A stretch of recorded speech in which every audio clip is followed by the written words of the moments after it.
Hello, मेरा नाम अंसार अहमद है और today we are going to study class 12 physics chapter 1 that is electric charge and field. ये chapter क्या इंट्रोडक्शन है about the study of static electricity and the fundamental forces. आइए शुरू करते हैं।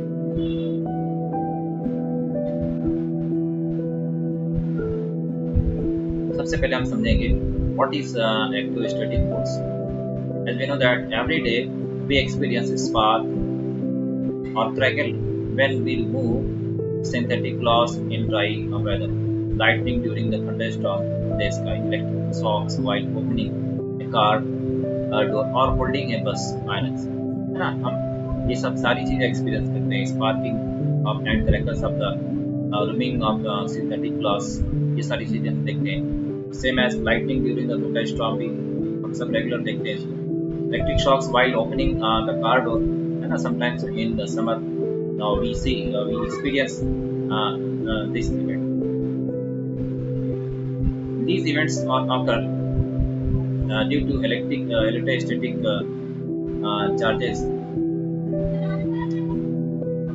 and the term which we define in electrostatics that deals with the study of the forces, speeds, and the potentials arising from the static charges that do not move with the time. Means electrostatic is the charges ऐसे होते हैं जो कि move नहीं करते हैं, rest में होते हैं। ओके, अब हम फर्दर मूव करेंगे अपने मेन टॉपिक की तरफ और हम जानना चाहेंगे कि सबसे पहले, जैसा कि हमारे चैप्टर का नाम है इलेक्ट्रिक चार्ज एंड फील्ड्स, तो हम जानने की कोशिश करेंगे और समझने की कोशिश करेंगे what is the fundamental of electric charge, है ना। As we know that it is the fundamental properties of the subatomic particles that is electrons and protons.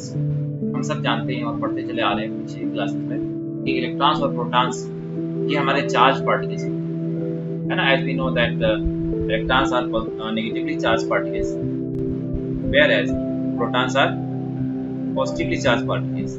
These are positively charged particles and electrons are negatively charged particles. Okay, now the term is what is electric charge.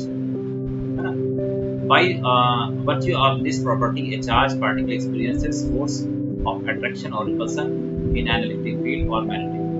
क्या होता है कि actually जो ये charge होता है वो एक तरह का क्या प्रॉपर्टी है ना in that is electrons and protons का, कि जो कि क्या करते हैं इलेक्ट्रिक फील्ड में या फिर मैग्नेटिक फील्ड में एक फोर्स ऑफ अट्रैक्शन और रिपल्सन एक्सपीरियंस करते हैं।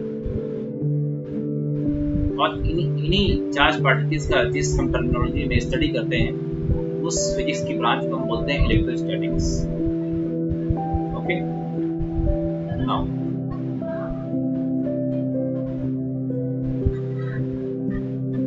थोड़ा सा हिस्ट्री की तरफ इस पर फोकस करेंगे। What is the history and discovery of the charges. The term electricity comes from the Greek word that is electron, amber, है ना। हिंदी में इसको अंबर बोलते हैं, इलेक्ट्रॉन। एक्चुअल में बेंजामिन फ्रैंकलिन ने एक्सपेरिमेंट किया था। He experimented that he rubbed two glasses of rods with the wool, and he found that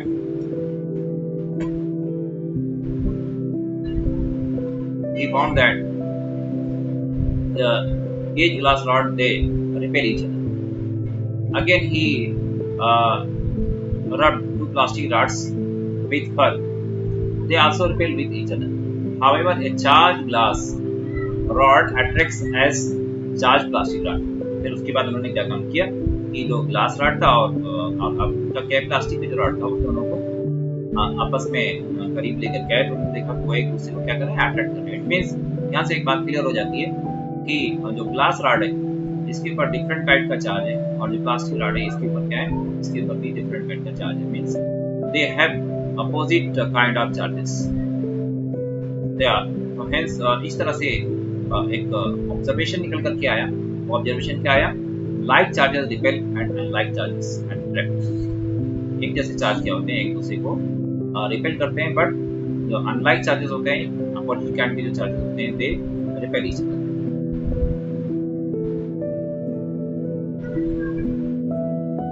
and इस बिहेवियर के बेसिस के ऊपर बेंजामिन फ्रैंकलिन जो एक साइंटिस्ट है, अमेरिकन साइंटिस्ट हैं, उन्होंने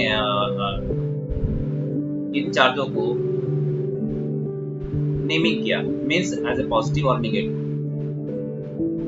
बाय कन्वेंशन, यानी कि खुद से ही उन्होंने अपने ही सेंस में लेकर के ग्लास रॉड जो उन्होंने डेवलप किया था, इसके ऊपर चार्ज आया था, उसको उन्होंने पॉजिटिव इंक्लूड किया, और जो प्लास्टिक रॉड था उसे नेगेटिव चार्ज से इन्होंने इंक्लूड किया, मींस कि उस पर जो चार्ज आया उसको इन्होंने नेगेटिव अज्यूम कर लिया।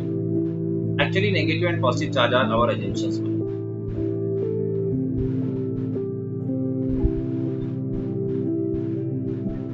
नाउ इस तरह से हमारे पास हमने देखा कि जो चार्जेस हैं वो दो तरह के होते हैं, एक तो पॉजिटिवली चार्ज जैसा कि ग्लास रॉड ने एक्वायर किया था और बेंजामिन फ्रैंकलिन ने इसको इंट्रोड्यूस कराया, and same kind that is negative charge, the charge acquired by the plastic rod or silk cloth named negative to show that unlike charges nullify each other। तो यहाँ पर क्या है, ग्लास रॉड और plastic rod इनको इन्होंने भी name किया, इन्होंने जो क्या था प्लास्टिक रॉड था उसको जो चार्ज आया था उसको नेगेटिव नेम दिया।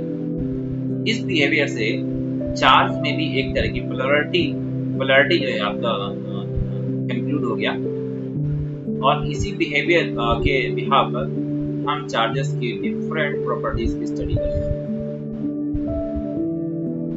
Now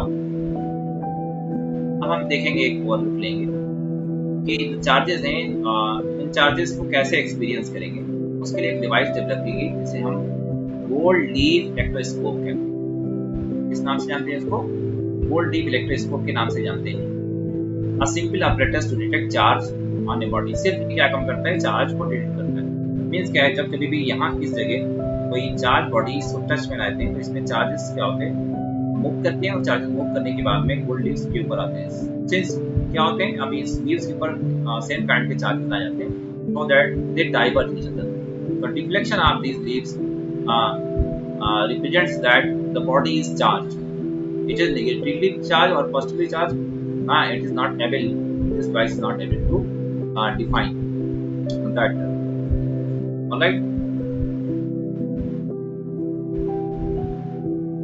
Now let's see an overlook about the materials and electricity.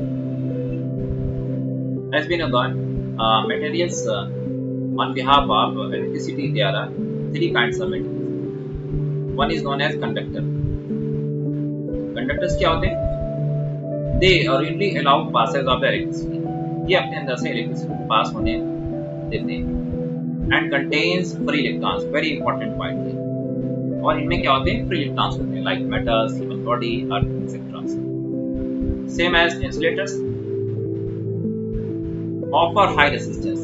They offer high resistance, है ना? Charge stay at the same place, और चार्ज क्या होते हैं, एक ही जगह पर, सेम प्लेस। मतलब चार्ज अगर उस बॉडी के ऊपर चार्ज आता है, भी चार्ज बाहर से एक्सटर्नल चार्ज मिलता है, तो वो क्या होगा, सिंपली उसकी बॉडी के ऊपर क्या होगा, स्टिक हो जाएगा। And how we experience on our silk cloth the sparking nature of charge. Same as semiconductor, they are intermediate between the resistance and conductors and insulators, so they partially allow the flow of current. Thank you.